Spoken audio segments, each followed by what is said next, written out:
টানা 4 দিন সিলেট সফরের পরে এবার বাড়ি ফেরার পালা। বাড়িতে এসে আবার নতুন রুটিনে ফিরে যেতে হলো আমাকে। আর বাড়িতে ফিরে এসে পেয়ে গেলাম অনেক বড় একটা সারপ্রাইজ। আর কি সারপ্রাইজ পেলাম সেটা দেখতে হলে অবশ্যই পুরো ভিডিওটা দেখবেন। সারা রাত জার্নি করার পরে সকালে একটু ঘুমিয়ে নিয়েছিলাম। তারপরে বারান্দায় এসে দেখি আমার এই গোলাপ গাছটাতে অনেক গোলাপ ফুটে আছে। আর এই গোলাপগুলি এখন আমি কেটে দিচ্ছি। কেন কাটছি সেটাও আপনাদেরকে বলছি। যখন গোলাপগুলি অনেক বেশি ফুটে যায়, মানে ঝরে যাওয়ার আগ মুহূর্তে যদি কেটে দেওয়া হয় তাহলে গাছের গ্রোথটা অনেক বেশি ভালো হয়। তাছাড়া কিন্তু গাছগুলি অনেক ভালো ঝোপালো হবে, তাই আমি ফুলগুলি কেটে দিলাম। এইভাবে কিন্তু চাইলে আপনিও করে নিতে পারেন। যাই হোক, আমার এই ফুল গাছটা দেখে কিন্তু অবশ্যই মাশাআল্লাহ বলবেন, যেন আরো অনেক অনেক ফুল ফুটে। আর এই ফুলগুলি ফেলে দিতে এত বেশি মায়া লাগছিল, তাই ফুলগুলি সব একত্রিত করে এগুলি ছোট ছোট করে কেটে একটু পানির মধ্যে ভিজিয়ে রাখলাম। দেখতে কিন্তু ভীষণই সুন্দর লাগছিল। গোলাপ কে না পছন্দ করে, আমি তো ভীষণই পছন্দ করি। যাই হোক, আমার এই গোলাপের আইডিয়াটা আপনাদের কেমন লাগলো অবশ্যই জানাবেন। তারপরে চলে আসলাম রান্নাঘরে। এই জিনিস মানে সিমের বিচি, এটা আমি কোনোদিন রান্নাও করিনি, আমি কোনোদিনও খাইনি। এটা কিভাবে রান্না করে আমি তাও জানতাম না। অবশেষে ইউটিউবের সাহায্য নিয়ে এটা দেখলাম কিভাবে রান্না করে। এই প্রসেসটা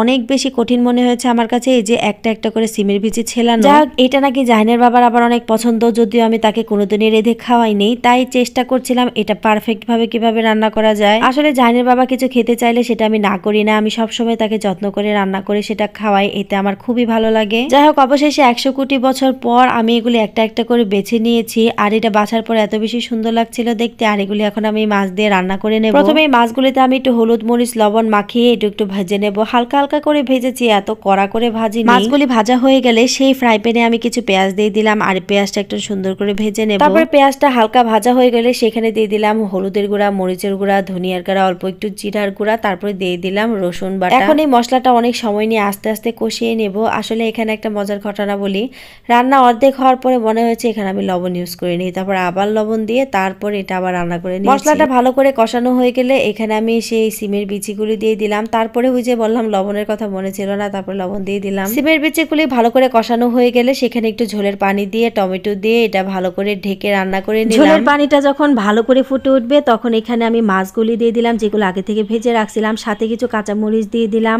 আসলে এটা নর্মাল যে মাছ রান্না করে শিখ সেইভাবেই রান্না করা হয়। যাই হোক, সিমের বিচিগুলি ভালো করে সেদ্ধ হয়ে গেছে, এখন এটা নামিয়ে ফেলবো। আর এটা একটা সার্ভিং ডিশে ঢেলে নিলাম। আর তরকারিটা কেমন হয়েছে অবশ্যই কিন্তু কমেন্টে জানাবেন। এবার আসি স্বাদের কথা বলতে। আসলে আমি সিমের বিচি দিয়ে তরকারি রান্না করে সত্যি কখনো কোনোদিনই খাই, তবে ফার্স্ট টাইম খেয়ে আমার কাছে ভীষণই ভালো লেগেছে। মনে হচ্ছিল এটা আরো অনেক আগে খাওয়া উচিত ছিল, আমি তো এটার ফ্যান হয়ে গেছি। ভিডিওর শুরুতে যে সারপ্রাইজের কথা বলেছিলাম, আসলে এই সারপ্রাইজটা ছিল এই টিভি। আসলে আমার আগে যে টিভিটা ছিল সেটা অনেক ছোট ছিল, মানে সেখানে ইন্টারনেট কানেক্ট করা যেত না, তাই বাচ্চাদের জন্য অনেকদিন যাবত একটা টিভি কেনার ইচ্ছা ছিল। বাসায় এসে দেখি জাহিনের বাবা সেই টিভিটাই বাসায় এনেছে, যদিও এটা অনলাইনে আগে অর্ডার করা ছিল, কিন্তু তখনও বাসায় আসেনি। আমি যখন সিলেট ছিলাম তখনই এটা ডেলিভারি দিয়ে গেছে। বাচ্চারা তো আমার টিভি পেয়ে ভীষণই খুশি। আসলে আমরা তো অনেক ব্যস্ত থাকি, ব্যস্ততার কারণে এই টিভি দেখার সময় বা কোথায়, বাচ্চাদের জন্যই আসলে টিভিটা মূলত নেওয়া। ভিডিওটা আজকে এই পর্যন্তই। আজকের ভিডিওটি ভালো লাগলে অবশ্যই আমার পেজটাকে ফলো দিয়ে রাখবেন। আর যারা ইউটিউব থেকে দেখছেন প্লিজ সাবস্ক্রাইব করে দিবেন। আল্লাহ হাফেজ।